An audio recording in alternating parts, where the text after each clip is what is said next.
Lewis Hamilton and George Russell warned of bad sign as title alarm bells ring. Four-time world champion Alain Prost has warned Max Verstappen's rivals that the calm demeanor and race management he has displayed in 2023 is a bad sign, tipping the Dutchman to get the better of the likes of Lewis Hamilton and George Russell for years to come. Verstappen was forced to battle hard with Hamilton for his first ever F1 World Championship in 2021, with his ruthless and aggressive streaks often on show for the world to see.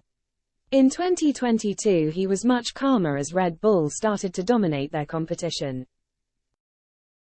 In 2023, Red Bull have been totally dominant, winning all but one of the 17 races so far, and Verstappen has rarely been challenged, taking his performances to another level after cutting through the field to beat teammate Sergio Perez in style in Miami.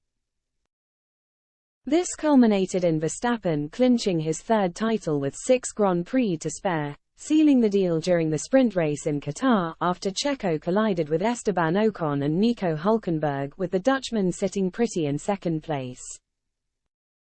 Writing in his column for L'Equipe, Prost explained, "Beating the 7-time world champion gave him confidence and self-assurance. That first title made him stronger. Since then, he has calmed down. Except in his quest for perfection. It's a bad sign for the competition because I don't see him leaving anytime soon. The next 2 years without regulatory changes won't do much to change its current strength. And, from 2026, as he is in symbiosis with his team, they'll be able to rise to the challenge together and at least fight for the title."